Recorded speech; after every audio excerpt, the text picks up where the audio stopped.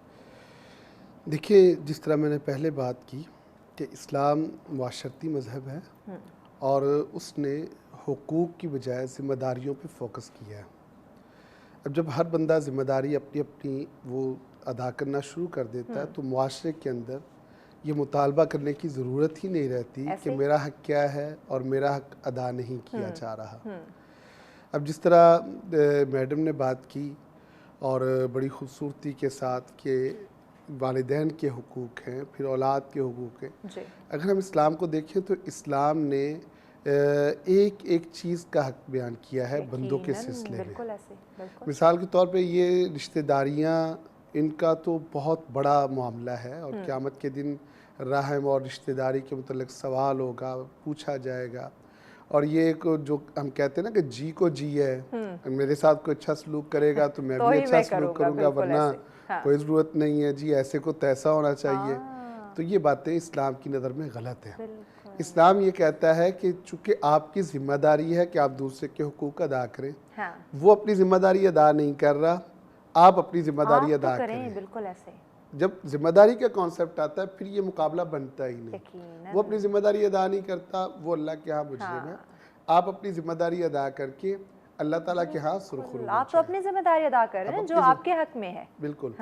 یعنی جب ہم یہ کہتے ہیں میں دوسرے کا حق ادا کر رہا ہوں, پھر ایک طرح کا احسان ہوتا ہے. جب آپ یہ کہتے ہیں میں اپنی ذمہ داری ادا کر رہا ہوں, بالکل پھر احسان نہیں ہوتا. کیا بات.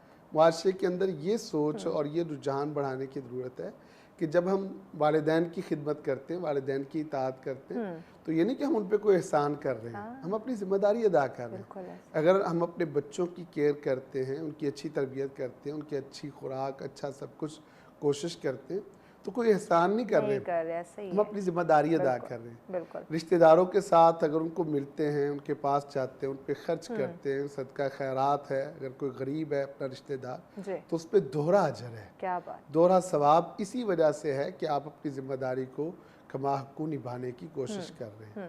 اسی طرح سے جتنے رشتے ہیں, میاں بیوی کا رشتہ ہے, اس رشتے کے اندر جتنے مسائل آتے ہیں, میرے پاس بہت سے لوگ کاؤنسلنگ کے لیے آتے ہیں, میاں بیوی کے جھگڑے معاملات, تو میں انہیں جب یہ فلسفہ سمجھاتا ہوں کہ بھائی تم اپنی ذمہ داریاں ادا کرو, اپنے رائٹس کا رونا نہ رو. شوہر کہتا ہے یہ میرے حق پورے نہیں کرتی, بیوی کہتی میرے حق پورے نہیں کرتی, اور دونوں کا رولا بنا ہوا ہے.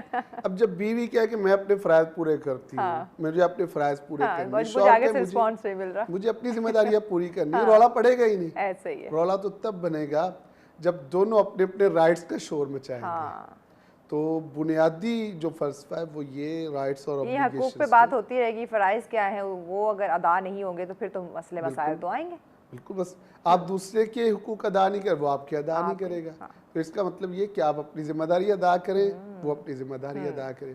اب بیوی کو جب یہ پتا ہے کہ میری یہ ذمہ داریاں اسلام نے رکھی ہیں، میری معاشرتی جو روایات ہیں ان میں یہ میری ذمہ داری ہیں اور مجھے ادا کرنا ہے، تو رولا پڑے گا ہی نہیں۔ اسی طرح شوہر کو پتا ہے میری ذمہ داری ہے، اس کا نان نفقہ، اس کی رہائش، اس کا اچھا سارا معاملہ، اس کی خیر خواہی، یہ ساری میری ذمہ داری ہے۔ اگر اس کو پتا ہے کہ اس کو رسپیکٹ دینا، اس کی عزت، اس کے وقار کا خیال کرنا میری ذمہ داری ہے، تو پھر رولا بنے گا ہی نہیں۔ رولا تو تب بنتا ہے جب وہ کہتا ہے میرے حقوق ادا کرو، وہ کہتا ہے میرے حقوق ادا کرو، رولا بن جاتا ہے۔ تو بنیادی طور پر جتنے رشتے ہیں ان سب رشتوں میں یہ بیسک فلسفی ہے، اس کو اگر سمجھ لیا جائے تو سارے رشتوں اور تعلقات میں خوبصورت سا توازن پیدا ہو جاتا ہے۔ یعنی یہ جو ہم بات کریں کہ حقوق العباد کی ہم بات کریں کہ ہم حقوق اللہ تو پورے کریں لیکن حقوق العباد پورے نہیں کر رہے، وہ اگر یہ سمجھنے ہم لگ جائیں کہ ہمیں پہلے اپنی ڈیوٹیز پہ فوکس کرنا ہے، اپنے فرائض دیکھنے ہیں، تو دین یہ ایشو، یہ رابعہ، یہ معاملات آئے نہیں۔ کیا حقوق العباد کی ادائیگی کے بغیر ہم یہ کہہ سکتے ہیں کہ ہمارا ایمان مکمل ہے؟ اچھا، یہاں پر میں ایک بات کہنا چاہوں گی کہ اگر ہم اپنی انا، نفس پرستی اور دنیا پرستی سے باہر نکل آئیں تو پھر ہمارے لیے زندگی جو گزارنا ہے وہ بہت آسان ہو جائے گا۔ جتنے بھی رشتے ہیں، اور اگر ہم دیکھیں تو رشتوں سے باہر نکل کر بھی جتنے عام لوگوں کے ہمارے اوپر حقوق ہیں وہ ادا نہ کرنے کی وجہ جو ہے وہ یہ ہوتی ہے کہ بعض اوقات ہم دنیا پرست ہوتے ہیں، عیش پرست ہوتے ہیں، نفس پرستی ہوتی ہے ہمارے اندر۔ اور اگر ہم دیکھیں کہ اگر ہم حقوق العباد کے بغیر اگر ہم سمجھیں کہ ہمارا دین مکمل ہو جائے گا تو وہ نامکمل ہی رہے گا، کیونکہ 90% آف دین اس کے اوپر بیس کرتا ہے۔ اگر آپ نے کسی شخص کے حقوق ادا نہیں کیے اور کسی شخص کا آپ کے ساتھ کوئی معاملہ تھا، آپ نے بہتر انداز میں اس کو ادا نہیں کیا، تو قیامت کے دن نہ صرف آپ سے سوال پوچھا جائے گا بلکہ اللہ تعالیٰ جو ہے وہ آپ کو جنت میں بھی داخل نہیں کرے گا، آپ کی جو داخلہ ہے اس کو روک دیا جائے۔ اس بات کو مکمل کرتے ہیں، بریک لینی ہے۔ بہت ہی اہم پوائنٹ ہے کہ ہم بات کرتے ہیں کہ ہم حقوق اللہ پورے کر رہے ہیں، ہم تو ہمارا دین مکمل ہے، حقوق العباد پر اس طرح سے ہم توجہ نہیں دے پا رہے، ہماری کاؤنسلنگ اس طرح سے نہیں ہو پا رہی، تو کیا اس کے حقوق العباد کی ادائیگی کے بغیر کیا ہم اتنے شور ہیں کہ ہمارا ایمان مکمل، اور آخرت کے روز جو ہے اس کی سزا اور جزا کیا ہے اس پہ ہم بات کریں گے، لیکن اس بریک کے بعد ساتھ رہیے گا۔ ویلکم بیک ناظرین، آپ دیکھ رہے ہیں سچ سویرا۔ آج کا بہت ہی خوبصورت ٹاپک جس پہ ہم بات کر رہے ہیں، حقوق العباد پہ ڈسکشن کی جا رہی ہے۔ اسلامی تعلیمات ہمیں کیا اس حوالے سے کیا تلقین کرتا ہے، اس دین اسلام میں کیا احکامات جاری کیے گئے ہیں، کس طرح سے زندگی گزارنے کے کچھ ایسے قوانین جو ہیں وہ واضح کیے گئے ہیں جن پہ عمل کر کے زندگی کو ہم خوبصورت بنا سکتے ہیں، زندگی میں ہم رونقیں لا سکتے ہیں، سکون لا سکتے ہیں، جو کہ ہر انسان چاہتا ہے۔ اسی پہ ہم بات کریں۔ رابع، بریک پہ جانے سے پہلے ہم ڈسکشن جس سوال پہ آپ جواب دے رہی تھی کہ حقوق العباد کی ادائیگی کے بغیر ہم بات کرتے ہیں کیا ہمارا ایمان مکمل ہے، آپ اس بات کو مکمل کر لیجیے۔ ہاں جی، تو حقوق العباد کی ادائیگی کے بغیر جو ہے وہ ہمارا دین نامکمل رہے گا۔ اب اگر ہم دیکھیں آخرت کے بارے میں تو ہماری تب تک جنت میں داخلہ جو ہے وہ نہیں ہو سکے گا جب تک ہم نے بندوں کے حقوق کے بارے میں جواب نہیں دے لیے ہوں گے۔ تو بندوں کے حقوق جو ادا کرنا ہے نا وہ بہت امپورٹنس کا حامل ہے، کیونکہ 90% آف دین جو ہے وہ اس کے اوپر بیس کر رہا ہے۔ جب ہم نے زندگی کے لیے کچھ سیکھنا ہے تو ہم نے دیکھنا جو ہے وہ اپنے ان خلفائے راشدین کی طرف ہے، احادیث کی طرف دیکھنا ہے، قرآن کی طرف دیکھنا ہے۔ تو حضرت ابو بکر صدیق رضی تعالیٰ عنہ جو تھے وہ کسی شخص کے گھر جاتے اور وہاں پر جا کر اس کے سارے کام کر دیا کرتے۔ تو جب ان کی وفات ہوگی حضرت عمر رضی تعالیٰ عنہ کو بڑا اس کے اوپر وہ ہوتا تھا کہ کیسے جو ہے وہ حضرت ابو بکر صدیق رضی تعالیٰ عنہ کہاں جاتے ہیں۔ تو ایک دن انہوں نے جو ہے وہ ان کا پیچھا کیا اور ان کو پتہ چل گیا، تو ایک دن حضرت عمر رضی تعالیٰ عنہ گئے اور انہوں نے دیکھا کہ تمام جو کام ہے ان کا وہ حضرت ابو بکر صدیق رضی تعالیٰ عنہ خود کر رہے ہیں، اور جو ہے ان کی، اور اس نابینا شخص کو یہ بھی نہیں پتا کہ یہ جو کام کرنے والے ہیں یہ ہمارے خلیفہ ہیں۔ اور اسی طرح حضرت امام زین العابدین رضی تعالیٰ عنہ کو اگر ہم دیکھیں، ان کی زندگی سے سیکھیں، تو جب ان کو غسل دیا گیا تو ان کی کمر کے اوپر نشانات تھے جو بوریاں اٹھانے کی وجہ سے ان کی کمر کے اوپر پڑ گئے تھے، اور وہ یتیموں، مسکینوں، بیواؤں کے گھر جا کے خود جو ہے وہ اناج اور ساری ضروریات زندگی جو ہے وہ دے کر آتے تھے۔ تو وہ جو ہمارے دور تھے، جو سلف صالحین تھے، وہ اس قدر جو ہے وہ دوسروں کی حقوق کی پاسداری کیا کرتے تھے۔ اور حضرت عمر رضی تعالیٰ عنہ کے اگر ہم دور کو دیکھتے ہیں تو وہاں پر ہمیں نظر آتا ہے کہ ایک دفعہ ایک شخص جو تھا وہ بھیک مانگ رہا تھا، اور وہ یہودی تھا اور بہت زیادہ کمزور بھی ہو گیا تھا اور بوڑھا بھی ہو گیا تھا۔ تو حضرت عمر رضی تعالیٰ عنہ دورہ کر رہے تھے اپنی سلطنت کا، جب انہوں نے دیکھا کہ ایک بوڑھا شخص جو ہے یہاں پر بھیک مانگ رہا ہے، انہوں نے پوچھا تم بھیک کیوں مانگ رہے ہو؟ تو اس نے کہا کہ ایک تو میں نے حکومت کا ٹیکس دینا ہوتا ہے اور دوسرا میں بہت کمزور ہو گیا ہوں تو میں کما نہیں سکتا پیسے. تو حضرت عمر رضی اللہ عنہ کو بہت زیادہ افسوس ہوا اور وہ واپس آئے تو انہوں نے سارے کمزوروں کے اوپر ٹیکس نہ صرف معاف کر دیا بلکہ ان کا ایک وظیفہ مقرر کر دیا تاکہ ان کی جو باقی حیات ہے وہ بہتر انداز میں گزر سکے. تو یہ تمام حقوق ہے جن کا بنیادی شعور جو ہے وہ اسلام ہمیں دیتا ہے, اور اگر ہم ان کی طرف اگر ہم ان کو اسٹڈی کرنا شروع کر دیں تو بہت سے ایسے مسائل جن سے ہم روزمرہ گزرتے ہیں جیسے ہمارے کلیئر ہو سکتے ہیں, ختم ہو سکتے ہیں. یعنی کہ اسلام میں تمام تر چیزیں جو ہے وہ واضح کر دی گئی ہیں. ڈاکٹر صاحب آپ کی طرف آتے ہیں, حقوق العباد سے متعلق جو حق تلفی ہیں ان کی ہم نشاندہی کس طرح سے کریں؟ دیکھیں یہ جو حق تلفی ہے نا, قیامت کے دن اس کا جواب دینا ہے. بالکل ایسے رسول اللہ صلی اللہ علیہ وسلم نے فرمایا لا یؤمنو, اللہ کی قسم وہ شخص ایماندار نہیں ہے. ایک دفعہ فرمایا, پھر فرمایا, پھر فرمایا, 3 دفعہ فرمایا کہ اللہ کی قسم وہ شخص ایماندار نہیں ہے. صحابہ نے پوچھا جی کون؟ آپ نے فرمایا الذی لا یأمن جارہ بوائکہ, کہ جس کا پڑوسی اس کی آفتوں اور مصیبتوں سے محفوظ نہیں ہے. جو پڑوسی کی حق تلفی کر رہا ہے وہ مومن نہیں ہے. ایک دوسری حدیث کے اندر یہ فرمایا لا يدخل الجنت من لا یأمن جارہ بوائکہ, اللہ کی قسم وہ شخص جنت میں داخل نہیں ہوگا جس کا پڑوسی اس کی آفتوں اور مصیبتوں سے محفوظ نہیں ہے. یعنی یہ حق تلفی اتنا بڑا معاملہ ہے کہ یہ آدمی کو جنت سے محروم رکھتا ہے. رسول اللہ صلی اللہ علیہ وسلم کے سامنے ایک بندے نے ذکر کیا ایک خاتون کا کہ فلاں عورت بہت نماز پڑھتی ہے, بہت روزے رکھتی ہے, بہت صدقہ کرتی ہے, نفل نوافل کا بہت اہتمام کرتی ہے, وَلَكِنَّهَا تُؤْذِي جِيرَانَهَا بِلِسَانِهَا, اپنے پڑوسیوں کو اپنی زبان کے ساتھ اذیت دیتی ہے. اس کا یہ مسئلہ ہے. باقی نماز روزہ نفل نوافل بہت ہیں. آپ نے حقوق اللہ وہ پورے کر رہی ہے. ہاں جی, فرمایا ہی فی النار, وہ جہنم میں ہے. اللہ اکبر. صحابی نے پھر دوسری خاتون کا تذکرہ کیا کہ فلاں خاتون جو ہے وہ روزے نفل کم رکھتی ہے, نفل نمازیں کم پڑھتی ہے, نفل صدقہ کم کرتی ہے, بس کبھی کبھار وہ کوئی پنیر کے ٹکڑے وہ جو ہے وہ کھلا پلا دیتی ہے لوگوں کو, اور لیکن اس کا یہ مسئلہ ہے کہ اپنے پڑوسیوں کے ساتھ وہ بہت اچھا سلوک کرتی ہے. فرمایا ہی فی الجنہ, وہ جنت میں ہے. یعنی یہ جو حسن سلوک ہے, پڑوسی کے حقوق ہیں, دوسروں کے حقوق ہیں, یہ حقوق ادا کرنا, فرائض پہ تو کمپرومائز نہیں ہے, لیکن نوافل کے اندر سستی اور غفلت بھی ہو جائے تو بندہ ان حقوق کو ادا کر کے وہ جو نوافل میں بڑے عمل کرنے والے ان کے درجات کو پہنچ سکتا ہے. تو یعنی حق تلفی کسی صورت بھی دنیا میں بھی خیر کا باعث نہیں. ایک صحابی نے کہا اللہ کے رسول مجھے بتائیے کامیابی کا راستہ. فرمایا کن محسن, محسن ہو جاؤ, نیکی کرنے والے ہو جاؤ, احسان کرنے والے ہو جاؤ. اس نے کہا جی مجھے کیسے پتہ چلے گا کہ میں محسن ہوں یا مسیح ہوں, نیکوکار ہوں یا بدکار ہوں؟ اب نے فرمایا اگر تیرے پڑوسی گواہی دینا کہ تو احسان کرنے والا محسن ہے پھر تو محسن ہے, اور اگر وہ کہیں کہ تو مسیح ہے, برا ہے, بدکار ہے, بد کردار ہے, اگر وہ یہ کہتے تو اس کا مطلب یہ کہ تو یہ. تو یعنی پڑوسیوں کے ساتھ, لوگوں کے ساتھ حسن سلوک, ان کے ساتھ اچھا رویہ, اچھا برتاؤ, وہ آپ کو اللہ تعالیٰ کے قریب کر دیتا ہے اور اللہ کی ناراضگی سے دور کر دیتا ہے.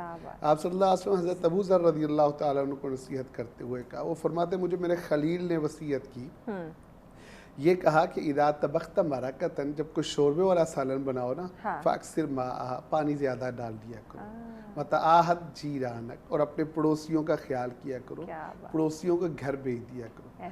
ہمارا المیہ یہ کہ ہم جو سویلائز ہوتے جا رہے ہیں, جو ترقی کرتے جا رہے ہیں اسپیشلی شہروں میں, اور ہم اسلام آباد میں تو دیکھ رہے ہیں اور بھگت رہے ہیں کہ ہمارا دوسرے کے ساتھ ریلیشن بالکل ٹوٹ گیا ہے. سب ایک ہی بلڈنگ میں رہتے ہوئے ہمیں نہیں پتا ہوتا ہمارے اوپر والے فلور پہ کون ہے, نیچے والے فلور پہ کون ہے, ہمیں کچھ خبر نہیں, بالکل نہیں پتا. اور اگر کسی سے پوچھ رہے تو وہ برا مناتا ہے, وہ کہتا ہے بھائی تمہیں کیا غرض کون ہوتے ہو پوچھنے والے, اور بالکل کسی کی خوشی میں غمی میں شریک ہونے والا رواج ہی نہیں ہے.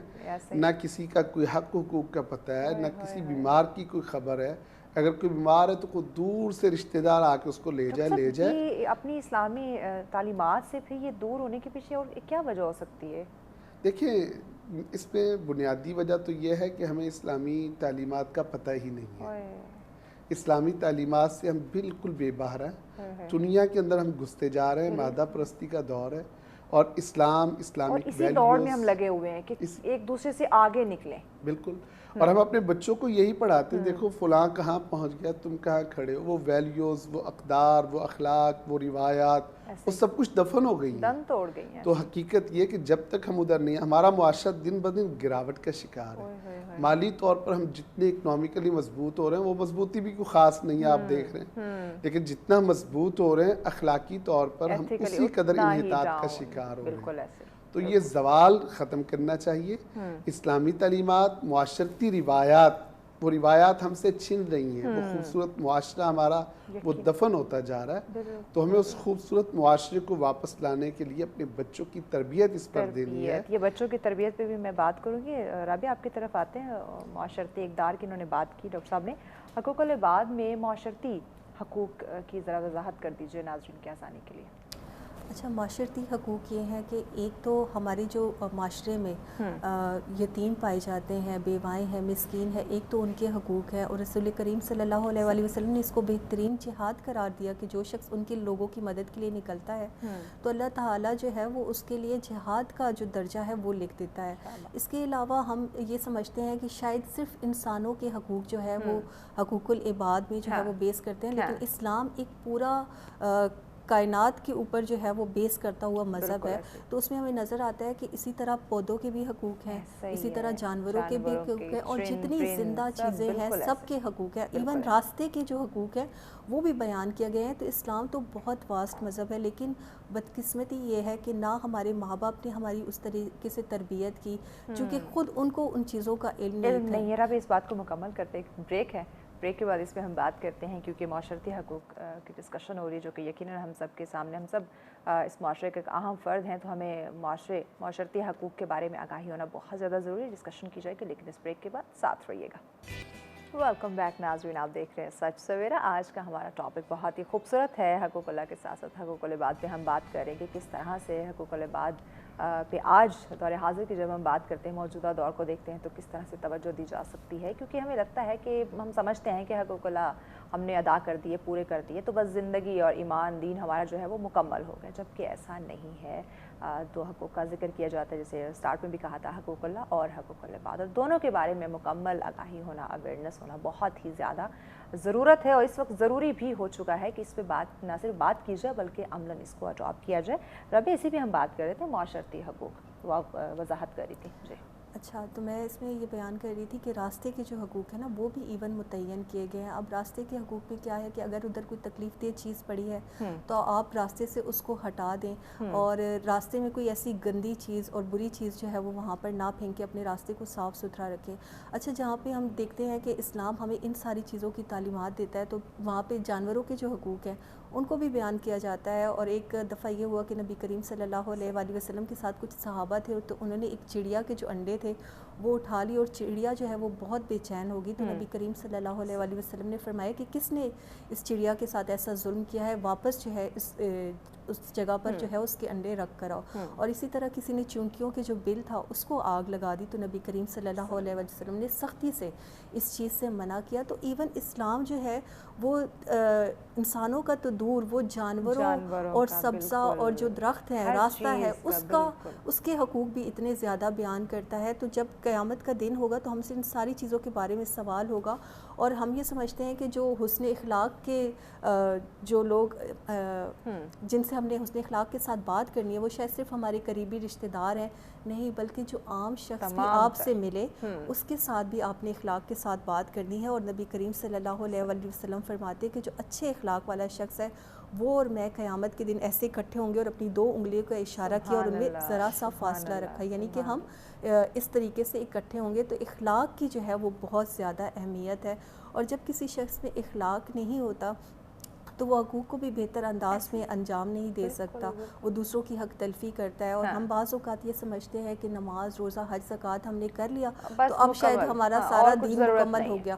اور وہاں پر دوسری سائڈ پہ کیا ہو رہا ہوتا ہے کہ ہم بد اخلاقی کر رہے ہوتے ہیں, گالیاں دے رہے ہوتے ہیں, تہمتیں لگا رہے ہوتے ہیں, غیبت کر رہے ہوتے ہیں, چغلی کر رہے ہوتے ہیں. لیکن ہمیں رابعہ یہ بات واضح ہے کہ بہت سارے ایسے لوگ ہم سب کی یہ خواہش ہوتی ہے اللہ پاک ہمیں اپنے گھر کا حج عمرہ جو ہے وہ نصیب کرے، آمین۔ دیکھیں یہ لوگ جاتے ہیں اللہ پاک کے حضور، وہاں پہ سجدہ گر ہوتے ہیں، گھر کے جو ہے وہ زیارت کرتے ہیں، حج عمرے کی سعادت حاصل کرتے ہیں، وہی لوگ واپس آ کے دوسرے لوگوں کا حق مار رہے ہوتے ہیں، حق تلفی جس کا ہم نے ذکر کیا۔ تو وہی بات حقوق اللہ پہ ہم توجہ دے رہے ہیں، لیکن واپس آ کے حقوق العباد کے ساتھ اب کیا کر رہے ہیں؟ بالکل ایسا ہی ہے۔ اور دیکھا جائے تو وہ لوگ جو ہے نا چونکہ تربیت کے پروسیس سے نہیں گزرے، ایک بہت بڑی بدقسمتی ہے ہمارے معاشرے کی کہ نہ ہمارے سلیبس میں ایسی چیزیں شامل ہیں، نہ ہمارے اساتذہ اس طریقے سے تربیت کر رہے ہیں، نہ ہمارے والدین جو ہے وہ تربیت کر رہے ہیں، نہ ہمارے قاری صاحبان جو گھر میں بچوں کو پڑھانے کے لیے آتے ہیں وہ اس کے اوپر فوکس کرتے ہیں۔ اور جو مدرسے سے پڑھایا جا رہا ہے، سمجھایا نہیں جا رہا۔ ہاں، اور جو ہمارے مدرسے سے پڑھ کر آتے ہیں وہ بھی چند دین کے مسائل انہوں نے پڑھے ہوئے ہوتے ہیں یا قرآن جو ہے اس کی اسٹڈی کی ہوئی ہوتی ہے، لیکن جو ڈیپ انالیسس ہوتا ہے کسی بھی چیز کا اور جو کریٹیکل جو اسٹڈی ہوتی ہے کسی بھی چیز میں، ڈیپ اسٹڈی جو ہوتی ہے وہ ان کی نہیں ہوتی۔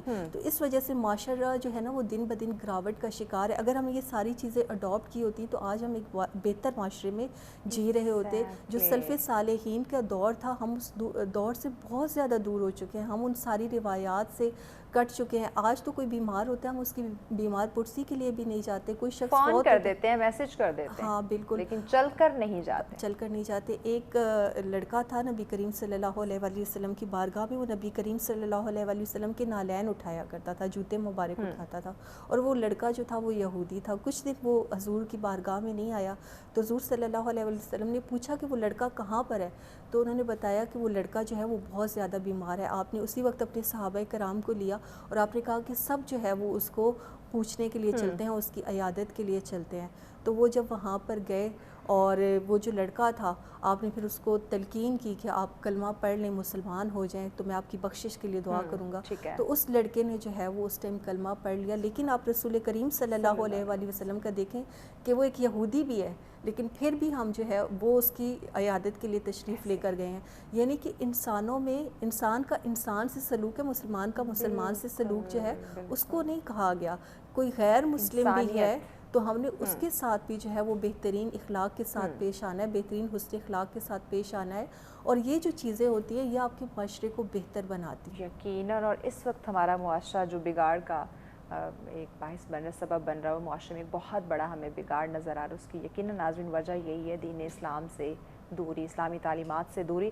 ڈاکٹر صاحب حقوق العباد میں تاجروں کی بات کریں تو کیا ذمہ داری عائد ہوتی ہے؟ رسول اللہ صلی اللہ علیہ وآلہ وسلم نے تجار کے متعلق بہت ساری باتیں ارشاد فرمائیں۔ بیسیکلی آپ بھی تاجر تھے اور آپ کا خاندان بھی تجارت پیشہ تھا، تو فرمایا جو تجار ہے نا، جو سچ بولنے والا تاجر ہے، دیانتدار تاجر ہے، وہ قیامت کے دن نبیوں کے ساتھ، صدیقوں کے ساتھ، شہداء اور صالحین کے ساتھ اس کا حشر ہوگا۔ تو یعنی آپ نے جو سچ بولنے والا اور دیانتداری اختیار کرنے والا، اور جو کم تولنے والا ہے، دھوکہ دینے والا ہے، فراڈ کرنے والا ہے، ملاوٹ کرنے والا ہے، تو آپ صلی اللہ علیہ وسلم کی صاف حدیث ہے، فرمایا من غش فلیس منا، جو ملاوٹ کرتا ہے اس کا ہمارے ساتھ کوئی تعلق نہیں ہے۔ اور جو کم تولنا ہے یہ تو اتنا بڑا جرم ہے، شعیب علیہ السلام کی قوم شرک کے ساتھ یہ جرم بھی کرتی تھی، تو اللہ تعالیٰ نے ان کو تباہ و برباد کر دیا۔ قرآن مجید میں اللہ تعالیٰ نے ارشاد فرمایا وَيْلٌ لِّلْمُطَفِّفِينَ الَّذِينَ إِذَا اكْتَالُوا عَلَى النَّاسِ يَسْتَوْفُونَ، کم ماپنے تولنے والوں کے لیے ہلاکت ہے، تباہی ہے، بربادی ہے، کہ جب وہ لوگوں سے لیتے ہیں تو پورا پورا وصول کرتے ہیں، اور جب انہیں ماپ کے یا تول کے دیتے ہیں تو کم دیتے ہیں۔ فرمایا اَلَا يَظُنُّ أُولَٰئِكَ أَنَّهُم مَّبْعُوثُونَ، کیا ان کو اس بات کا پتہ نہیں ہے کہ انہیں کھڑا کیا جائے گا ایک عظیم دن کے لیے جب سب لوگ رب العالمین کے سامنے کھڑے ہوں گے؟ تو یہ کم تولنا، کم ماپنا اتنی بڑی یہ نحوست ہے کہ وہ بیچنے والا سمجھتا ہے 5-10 روپے میری بچت یہی ہے، لیکن وہ 5-10 روپے اس کے سارے مال کا بیڑا غرق کر دیتی ہے۔ مصیبت یہ کہ ہمارا معاشرہ، ہماری سوسائٹی ساری کی ساری، ہم صرف اس کم ماپنے تولنے کو دکانداروں یا تاجروں کے ساتھ اس کو ریلیٹ کرتے ہیں، یہ غلط ہے۔ میں اگر جاب کرتا ہوں اور میری جاب کی میری ڈیوٹی آورز وہ 8 آورز ہیں، 8 گھنٹے میں پورے نہیں کرتا اور میں اپنی سیلری پوری وصول کرتا ہوں، اس کا مطلب یہ میں بھی کم تول کے دے رہا ہوں، کم ماپ کے دے رہا ہوں۔ جتنی میری ڈیوٹی ہے مجھے وہ ڈیوٹی پرفارم کرنی ہے، ادروائز میں بھی کم ماپنے اور تولنے والوں میں شامل ہو جاؤں گا۔ تو اگر پوری سوسائٹی سب لوگ اس بات کو سمجھ لیں اور اپنی اپنی ذمہ داری پوری طرح سے پرفارم کرنا شروع کر دیں تو معاشرہ شاندار بن سکتا ہے، انتہائی خوبصورت بن سکتا ہے۔ خوبصورت بات۔ تو رسول اللہ صلی اللہ علیہ وآلہ وسلم نے ایک دن اپنے صحابہ کو مخاطب کیا، فرمایا جانتے ہو مفلس کون ہے؟ کنگلا، دیوالیہ، مفلس وہ کون ہے؟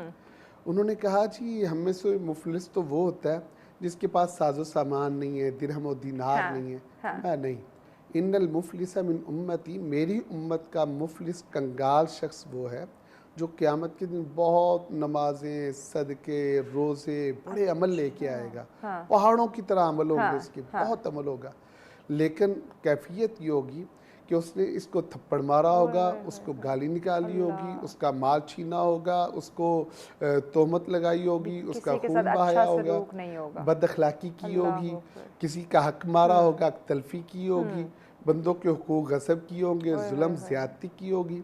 تو فرمایا اللہ تعالیٰ تو انصاف کرنے والا ہے، اس دن درہم و دینار تو ہوں گے نہیں، تو اس دن کرنسی وہ عملوں کی چلے گی۔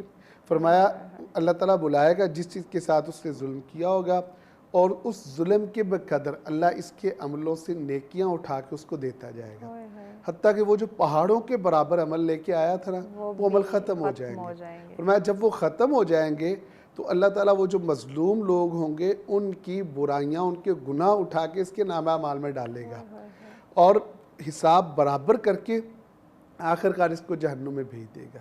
یعنی اتنے بڑے بڑے عمل کر کے آنے والا، اتنا ثواب کمانے والا، بندوں کے حقوق کی تلف کرنے کی وجہ سے، بندوں کے حقوق میں کمی کی وجہ سے آخر کار وہ جہنم میں چلا جائے۔ بالکل، یعنی کہ یہاں سے ناظرین ہمیں اندازہ لگا لینا چاہیے کہ حقوق العباد کی کتنی بڑی ویلیو، اہمیت ہے، لیکن آج جب ہم حالات حاضرہ میں ارد گرد نظر دوڑائیں، اپنے آپ کو دیکھیں تو یقیناً نگاہیں شرم سے جھکنی چاہیے کہ ہم حقوق العباد کیا ہم ادا کریں، اپنے حق کے لیے تو بڑی آواز اٹھا رہے، لیکن جب اپنے وہ ڈیوٹیز کی فرائض کی بات آتی ہے تب ہم کیا کہہ رہے ہیں۔ مزید بھی اس ٹاپک پر ڈسکشن کرتے ہیں لیکن اس شارٹ بریک کے بعد ساتھ رہیے گا۔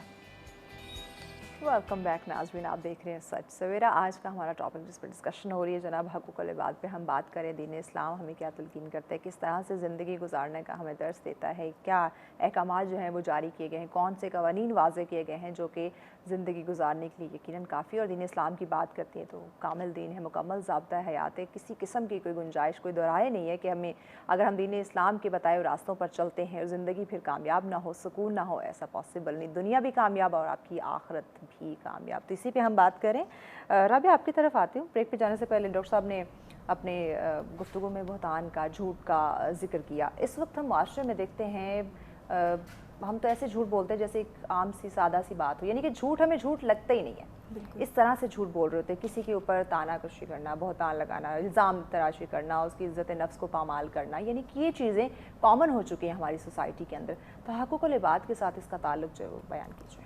اچھا، رسول کریم صلی اللہ علیہ وآلہ وسلم سے ایک دفعہ پوچھا گیا تو آپ نے فرمایا کہ یہ جو ہم بیک بائٹنگ کرتے ہیں نا، یہ تو اگر کسی شخص میں کوئی نقص ہو تو ہم وہ بیان کر رہے ہیں، ٹھیک ہے، لیکن اگر کسی شخص میں وہ نقص نہیں ہے تو ہم اس کے اوپر تہمت لگا رہے ہیں، اور تہمت کی جو سزا ہے وہ بہت بڑی، اور بیک بائٹنگ اور چغل خوری جو ہے وہ کبیرہ گناہوں میں اس کا شمار کیا جاتا ہے۔ اب ہمارے معاشرے میں یہ جو برائیاں ہیں نا یہ بہت عام ہے، ہم گوسپس کے نام، ہمیں لگتا ہی نہیں ہے ویسے ہم تو باتیں کر رہے ہیں، ہاں ہم گوسپس کے نام کے اوپر نا ہم اسے کہتے ہیں ہم گوسپس کر رہے ہیں۔ تو یہ چیزیں جو ہے یہ ہمارے معاشرے میں، اصل میں یہ اس چیز کی علامت ہے کہ معاشرہ جو ہے نا دن بدن تنزلی کا شکار ہے، ہم اخلاقی طور پہ تنزلی کا شکار ہے، اور ہمیں اس قدر ان چیزوں کی عادت ہو چکی ہے کہ اب کوئی برائی ہمیں برائی محسوس نہیں ہوتی، کرپشن ہمیں کرپشن محسوس نہیں ہوتی، جھوٹ محسوس نہیں ہوتا، اور ایون دوسروں کو گالیاں دینا جو ہے وہ ہمیں گالی دینا ہی محسوس نہیں ہوتا، ہم عام مذاق میں کر رہے ہوتے ہیں، مذاق میں کر رہے ہوتے ہیں، عام روٹین میں ہم ایک دوسرے کو گالی دے رہے ہوتے ہیں۔ اور جب سے سوشل میڈیا کا دور آیا ہے تو افسوس کے ساتھ جہاں پہ اس کی پازیٹیو یوزیج بہت زیادہ ہے وہاں پہ اس کا نیگیٹو یوزیج جو ہے وہ بہت زیادہ ہے۔ ہم ایک دوسرے کے رازوں سے پردہ اٹھا رہے ہیں، وہاں پر ایک دوسرے کو گالیاں دے رہے ہیں، پردہ پوشی نہیں ہے، ہاں ایک دوسرے کو گالیاں دے رہے ہیں، برے کمنٹس کر رہے ہیں ایک دوسرے کے اوپر، جس کا جو دل چاہتا ہے وہ دوسرے کے بارے میں لکھ دیتا ہے، بہتان ترازی جو ہے وہاں پر عام ہے، اور ہمیں یہ ان چیزوں کا احساس بھی نہیں ہے کہ دو فرشتے جو ہے وہ ہمارے دائیں بائیں بیٹھے ہیں، اور ایک چیز ہمارے منہ سے نکلتی ہے اور وہ اس کو لکھ لیتے ہیں اور اس چیز کا ہمیں حساب دینا ہوگا اور وہ حساب دینا ہمارے لیے انتہائی مشکل ہو جائے گا. اب جب آپ کسی بندے کے حقوق غصب کرتے ہیں چاہے وہ غیر ہے یا اپنا ہے تو وہ تب تک معاف نہیں ہو سکتے اللہ تعالیٰ کی بارگاہ میں, تب تک آپ کو معافی نہیں مل سکتی جب تک آپ اس بندے کے پاس جا کے اس کی تلافی نہیں کر لیتے. اور ہم میں سے کتنے ایسے لوگ ہیں جو تلافی کرتے ہیں. ہمارے اندر تو ہماری انائی بہت زیادہ ہے, ہم بہت زیادہ انا پسند ہیں. اپنی غلطی اپنی وہ بات ہم تسلیم کرنے کو تیار ہی نہیں ہوتے ہیں. ہم تو صحیح بات کی تھی, میں نے کچھ غلط کیا ہی نہیں, میں نے کچھ جھوٹ بولے ہی نہیں ہے. بالکل ایسا ہی ہے. تو یہ دیکھیں نا کہ یہ ہمارا معاشرہ جو ہے وہ کس سمت چل پڑا ہے اور دن بدن جو ہے وہ نیگیٹیوٹی جو ہے وہ اس معاشرے میں بڑھتی چلی جا رہی ہے. ایک شخص جو تھا وہ پچھلے کچھ دن پہلے جو ہے وہ تشریف لے کر آئے تو انہوں نے کہا کہ میں بہت زیادہ انزائٹی کا شکار ہوں. تو ڈاکٹر صاحب نے جو ہے وہ ان کو ٹیبلٹس لکھ کر دیں کہ آپ جو ہے یہ ٹیبلٹس لیں تاکہ جو ہے وہ آپ کی انزائٹی جو ہے وہ ٹھیک ہو سکے. انہوں نے کہا ٹیبلٹس میں کیوں لوں, ٹیبلٹ کی ضرورت تو دنیا والوں کو ہے, دنیا والوں کو ہے تو دنیا کو ٹھیک ہونے کی ضرورت ہے. نہیں, ہر شخص کو خود ٹھیک ہونے کی ضرورت ہے. ہمیں اپنے اندر جھانکنا چاہیے کہ ہمارے اندر کون سی مسٹیکس ہیں, ہم روزمرہ کے معمولات میں کیا کریں. ہر شخص سے اپنے عمل کا خود جواب دینا. ہم اپنے آپ میں کوئی برائی نظر نہیں آتی, لیکن اپنے آپ کو چھوڑ کے باقی سب میں برائیاں دکھائی دیں. اور ہمیں یہ سوچنا چاہیے کہ ہر شخص نے اپنے عمل کا خود جواب دینا ہے. دوسرے اپنے عمل کے ذمہ دار ہیں, میں نے اپنے عمل کا ذمہ دار بننا ہے. میں اللہ تعالیٰ کی بارگاہ میں خود اس کا جواب دوں گا. اور یہ جو نفس پرستی ہے نا اور دنیا پرستی ہے, یہ ہمارے معاشرے میں بہت زیادہ عام ہو گئی. ہر شخص اپنے آپ کو خود پسندی کے اندر بہت زیادہ مبتلا ہے, اور جو خود پسندی میں مبتلا ہے وہ پھر اپنے سے آگے کسی کو دیکھ نہیں سکتا. تکبر یہیں سے جنم لیتا ہے, غیبت یہیں سے جنم لیتی ہے, جھوٹ یہیں سے جنم لیتا ہے, کرپشن یہیں سے جو ہے جنم لیتی ہے. اور پھر جب ہم دنیا پرست ہوتے ہیں تو ہمیں یہ بھی خیال نہیں رہتا کہ جو ہمارے کمانے کے ذرائع ہیں وہ حلال ہیں یا حرام ہیں. تو ہم ان ساری چیزوں کو جو ہے وہ اپنے پاؤں تلے روند کے چلے جاتے ہیں. اور کئی میں نے ایسے لوگ بھی دیکھے ہیں جو بہت اپنی جو ہے وہ بوڑھی ایج میں پہنچ جاتے ہیں لیکن پھر بھی دنیا پرستی جو ہے وہ ان کے اندر بہت زیادہ پائی جاتی ہے.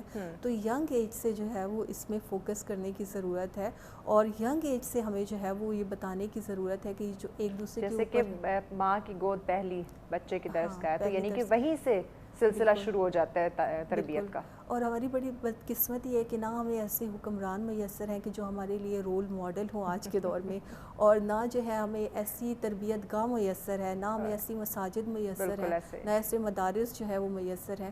تو یہ ہماری قوم کی ایک بڑی بدقسمتی ہے, اور اس قوم کی بدقسمتی میں بہت بڑا ہاتھ جو ہے نا وہ ہمارے جو بڑے ہیں ان کا ہے, کیونکہ ان کا ان چیزوں کے اوپر فوکس نہیں تھا. تو وہ یہ سمجھتے تھے کہ یہ وقت کے ساتھ ساتھ شاید ساری چیزیں ہم خود سیکھ جائیں گے, لیکن وہ وقت کے ساتھ ساتھ ہم نے نہیں سیکھی بلکہ ہم تو ان سے بہت زیادہ دور ہوتے چلے گئے. قرآن سے بہت زیادہ دور ہو گئے, احادیث سے بہت زیادہ دور ہو گئے. اور اسی طریقے جو ہمارے پہلے رواج ہوتا تھا کہ ہم بڑے بوڑھوں کے پاس بیٹھا کرتے تھے, وہ ہمیں بہت چیزیں سکھا دیا کرتے تھے, اسٹوریز میں بچے کافی چیزیں سیکھ لیا کرتے تھے. لیکن آج کل کا جو ٹیچر ہے وہ ہمارا سوشل میڈیا ہے, اور سوشل میڈیا آپ کے اندر جو ہے وہ غیر محسوس طریقے سے بہت زیادہ نیگیٹیوٹی. اگر ڈاکٹر صاحب یہی بات آپ کی طرف لے کر آؤں گی, اگر ہماری جو تربیت ہے جیسے پہلے ہمارے بزرگان کرتے تھے, ہمارے ماں باپ ہماری تربیت کیا کرتے تھے, ہمارے استاد رول ماڈل ہوتے تھے, اور جو بات استاد نے کر دینی اس پہ عمل کیا جاتا تھا. آج ماں باپ کو دیکھیں, بچوں کی تربیت ہم نے موبائل فون کے ہاتھ میں رکھ دی ہے. ٹیچرز کو دیکھیں, وہ اپنے جتنا سلیبس ہے اس کو کور کروانے میں لگے ہوئے. بچے کی وہ جو ہم تعلیم تربیت کی ہم بات کرتے تھے, وہ تعلیم تو نظر آ رہی ہے لیکن جو تربیت ہے وہ نہیں ہے. دیکھیں اسلامی تعلیمات سے کس طرح سے دور ہوتے جا رہے ہیں. بچے کے سامنے بیٹھ کر ہم کہتے ہیں کہ ہم گھر پہ نہیں ہیں, فون پہ ہم یہ بات کر رہے تھے, گھر بیٹھ کے بچہ سامنے ہے. تو جب یہ چیزیں ہوں گی تو پھر کہاں بچوں کو سکھائیں گے کہ حقوق اللہ کی اہمیت کیا ہے, حقوق العباد کے بارے میں کیا ارشاد فرمایا گیا ہے؟ بڑی معذرت کے ساتھ آپ نے کہا کہ تعلیم تو نظر آ رہی ہے, تربیت نہیں, مجھے تعلیم بھی نظر نہیں آ رہی. یعنی اب تعلیم کا بھی وہ معیار نہیں رہا. مسئلہ یہ ہے کہ تعلیم بھی نہیں, تعلیم ہو تو وہ آٹومیٹیکلی تربیت پہ لے جاتی ہے.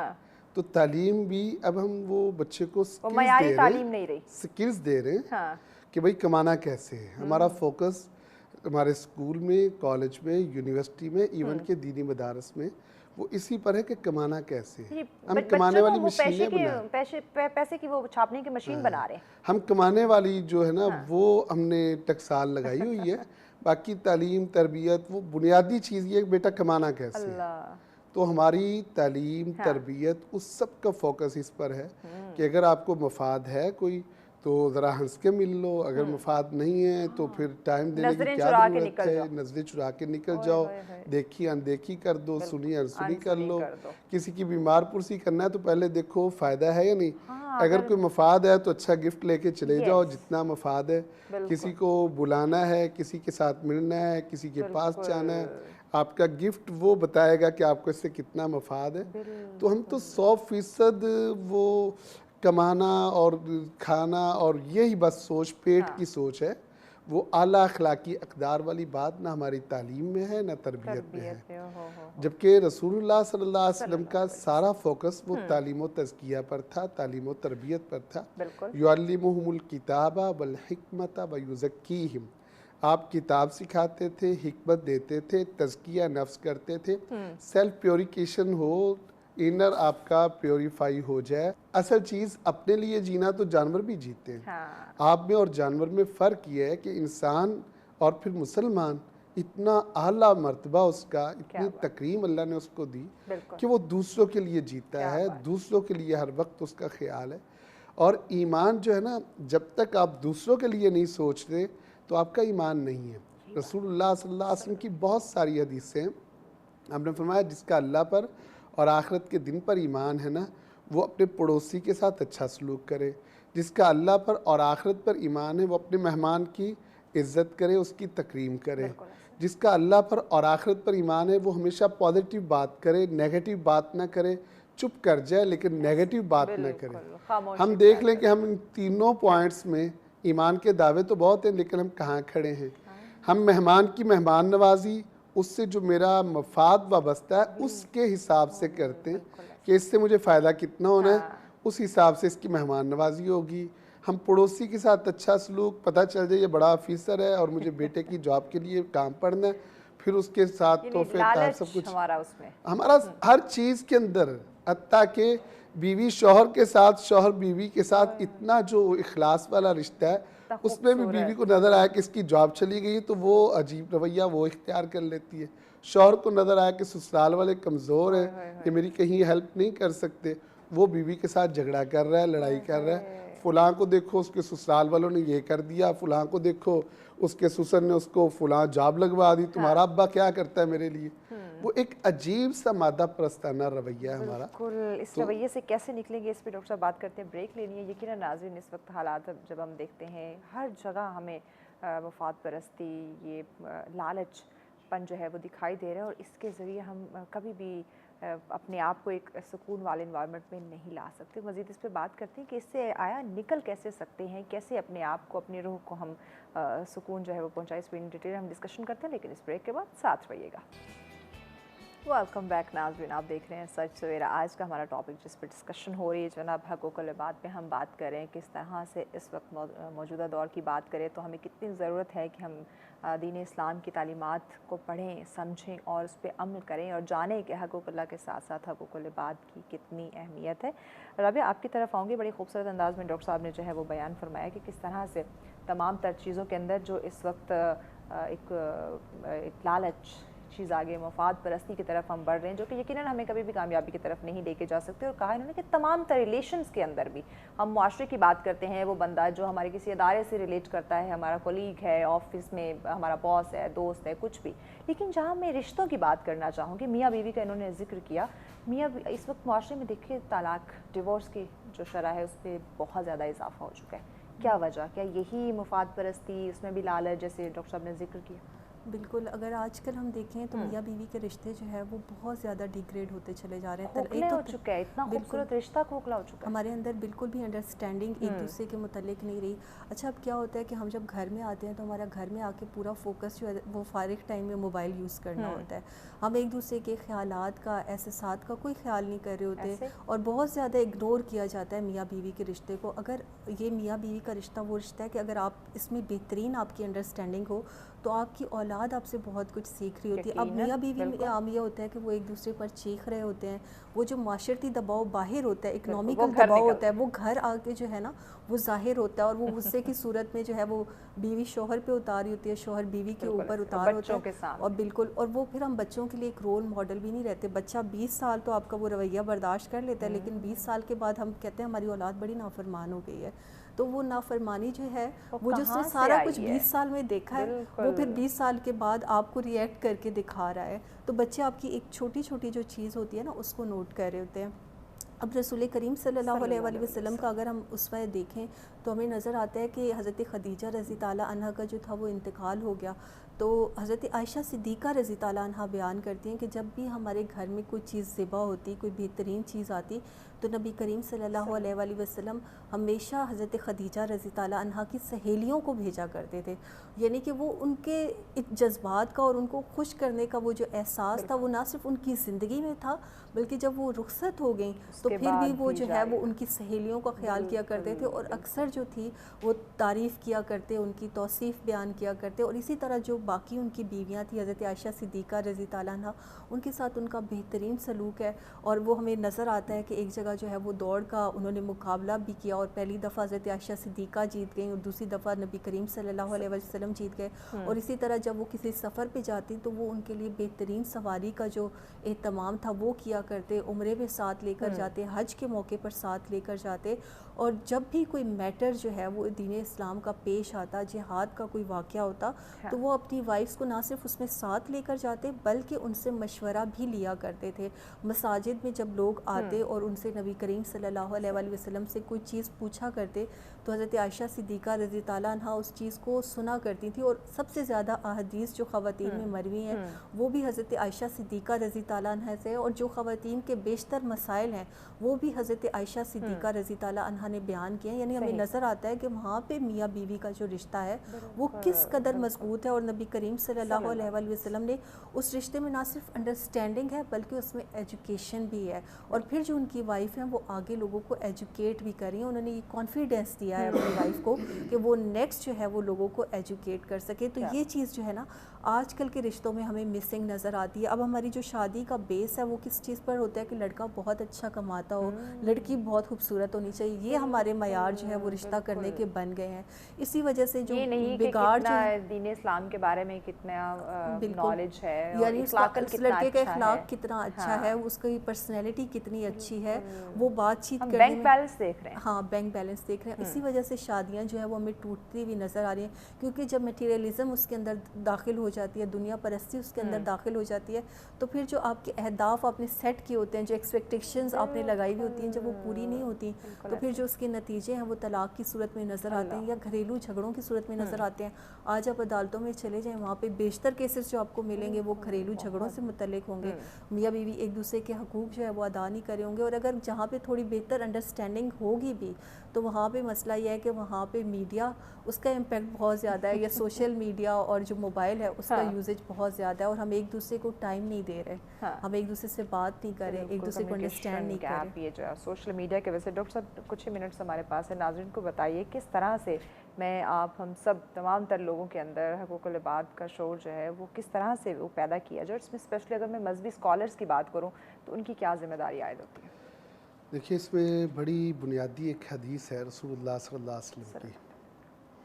فرمایا وہ شخص مومن نہیں ہے کہ لا یؤمن احدکم حتی یحب لاخیہ ما یحب لنفسہ, جب تک وہ اپنے بھائی کے لیے وہ چیز پسند نہ کرے جو وہ اپنی ذات کے لیے پسند کرتا ہے. صرف اس ایک حدیث کو ہم سمجھ لیں اور سمجھا لیں تو میرا خیال ہے سارے ایشوز مسئلے حل ہو جائیں گے. کہ میں اپنے لیے کیا پسند کرتا ہوں, ہر جگہ پر, ہر رشتے میں, ہر تعلق میں, ہر موقع پر میں اپنے لیے کیا پریفر کرتا ہوں, تو دوسروں کے لیے میں وہ پریفر کرنا شروع کر دوں, دوسروں کے لیے میں اس پہ چلا جاؤں. اپنے لیے میں پسند کرتا ہوں ہر بندہ مجھے رسپیکٹ دے, ہر بندہ میری کیئر کرے, ہر بندہ میرے ساتھ ہنس کے ملے, تو میں کیوں نہیں, مجھے بھی تو ہر بندے کے ساتھ ایسے کرنا ہے. اپنے لیے میں پسند کرتا ہوں کہ میرے بھائی, میری بہنیں, میرے بھانجے بھتیجے وہ میرے ساتھ اچھا سلوک کریں, تو میں دوسروں کے ساتھ کیوں نہیں کر رہا. جو میرے بھائی ہیں, میری بہنیں, میرے چچا ہے, میرے خالہ ہے, میں ان کے ساتھ اچھا سلوک کیوں نہیں کر رہا. بیوی اگر اپنے لیے یہ سمجھتی ہے کہ میری رسپیکٹ ہونی چاہیے تو وہ اپنے شوہر اور شوہر کے میکے والے ان کے لیے کیوں نہیں یہ کرتی. اگر شوہر کہتا ہے کہ میرے گھر والوں کی رسپیکٹ ہو, میری ماں کی خدمت کرے, تو وہ اپنی ساس کے لیے اچھا کیوں نہیں سوچ رہا, اس کی خدمت کیوں نہیں کر رہا. تو جب ہم اس ایک حدیث کو بھی ہم سمجھ سمجھا لیں جائیں نا بالکل تو ایسے پورا معاشرہ ایک خوبصورت معاشرہ بن جاتا ہے بالکل اور اس کے اندر یہ جو نیگیٹیوٹی ہے یہ ختم ہو جاتی ہے. تو اصل چیز ہے اپنے آپ کو تبدیل کرنا. اگر ہم اپنے آپ کو تبدیل کرنے کے لیے معاشرہ کیا ہے, ہم حکمرانوں کو اگر بلیم کرتے ہیں یا دوسرے لوگوں کو, میں معاشرہ ہوں آپ معاشرے ہیں, بالکل ہم ہم سب اس سب معاشرے معاشرے کیا ہیں. کہیں یقیناً تو اگر میں اپنے آپ کو ٹھیک نہیں کر رہا اور کہتا ہوں حکومت مجھے دوسرے ٹھیک ٹھیک ہو کرے جائیں یا مجھے آگے حکومت ٹھیک کرے, تو بھائی یہ تو کوئی طریقہ نہیں ہے. بالکل اپنے آپ کو پیغام ٹھیک ایڈ تو کر کریں. دیجیے اسی بات میں اپنا. جی میں اس میں یہی سمجھتا ہوں کہ ہمیں اس میں اویئرنیس دینی چاہیے اور اس کے ساتھ ساتھ اپنے حصے کا دیا ہر بندے کو جلانا چاہیے. یقیناً مذہبی سکالرز کو بھی چاہیے کہ وہ مساجد کا منبر و محراب وہاں پہ فرقہ واریت کی باتیں کرنے کی بجائے, لوگوں کو بہت پتہ چل گیا فرقہ واریت کی باتوں کی بجائے وہ باتیں جو امت کو جوڑنے والی ہیں, کامن ہیں, ان چیزوں کو لے پہ کے توجہ دے, جو ایک سب کو ایک شاندار, ساتھ لے کر آئیں. بالکل ایک شاندار جی معاشرہ تشکیل کریں. بہت شکریہ ڈاکٹر صاحب. جی آپ کیا پیغام دیں گی رابعہ؟ ہم سب کو جو ہے وہ اپنے آپ سے باہر نکل کر معاشرے کی فلاح کے لیے اب سوچنا چاہیے, معاشرے کی تعمیر کے لیے کام کرنا چاہیے. اور حقوق العباد جو ہے اگر بس ہر شخص جو ہے وہ دوسرے شخص کو اپنے اوپر فضیلت دے لے, امپورٹنس دے لے, تو پھر یہ معاشرہ جو ہے وہ مثالی معاشرہ بن سکتا ہے. بہت خوبصورت. تھینک یو سو مچ رابعہ آپ کا, ڈاکٹر صاحب آپ کا, آپ دونوں نے وقت دی, اتنی خوبصورت ڈسکشن رہی. یقیناً ناظرین اگر ہم آج جتنی بھی بات ہوئی ہے اگر اس کو سمجھ لیں, اس پہ ہم فوکس کریں, اسے اڈاپٹ کرنے کی کوشش کریں, دین اسلام کو پڑھیں. بہت خوبصورت ہمارا دین, اور کیا ہی خوبصورتی کے ساتھ کسی کے ساتھ ناانصافی نہیں, کہ سب کو ایکول رکھ کر, اور جن پہلو پہ آپ زندگی, آپ کسی بھی رشتے کو دیکھ لیں, اس رشتے کے متعلق جو بھی قوانین واضح کیے گئے ہیں آپ دیکھ لیں, نہ آپ کے ساتھ نہ اس رشتے کے ساتھ کوئی زیادتی نہیں ہوئی. اگر اسی کے مطابق زندگی گزارنا شروع کر دیں تو دیکھیے گا آج جب حقوق کی ہم بات کر رہے ہیں, اپنے فرائض کی بات کرتے ہیں, اس میں جو ہم حق تلفیاں دیکھ رہے ہیں, اس میں جو ہم اتار چڑھاؤ دیکھ رہے ہیں, وہ سب کچھ ختم ہو جائے گا. اور یہ بڑی زندگی بڑی خوبصورت ہے, اور یہ معاشرے ایک گلدستے کی طرح ہے, اس میں رنگ برنگے پھول ہیں, ان پھولوں کا خیال رکھنا اور اسی طرح سے وہ مہکتے رہیں, کھلتے رہیں, یقیناً ہم سب کی ذمہ داری. اور یہاں پہ جو ہمارے مہمان نے پیغام بھی دیا کہ یہ بڑا خوبصورت انہوں نے بات کی کہ سب سے پہلے اپنی اصلاح کریں, اپنا دیکھیں, خود کو سنوارنے کی کوشش کریں, اپنے آپ کو چھوڑ کے دوسروں پہ نہ دیکھیں کہ یہ میری ذمہ داری نہیں, یہ حکومت کی ہے, باقی لوگوں کی ہے, معاشرے کے باقی افراد کی ہے. ہم اس معاشرے کا ہم بھی فرد ہیں, ہماری بھی ذمہ داری ہے. خود کو اپنی اصلاح کریں, اپنے آپ کو سنواریں, اپنی طرف سے جو بھی آپ کی ڈیوٹیز ہے, جو بھی آپ کے فرائض ہیں وہ بخوبی طریقے سے سر انجام دیں, تو یقیناً یہ بگاڑ, یہ پرابلم, یہ ایشوز جو ہیں سب کچھ ختم ہو جائے گا. اور یہ زندگی خوبصورت ہے, اسی خوبصورتی کے ساتھ اسے انجوائے کیجیے. دعا میں یاد رکھیے گا. اللہ نے کے بعد.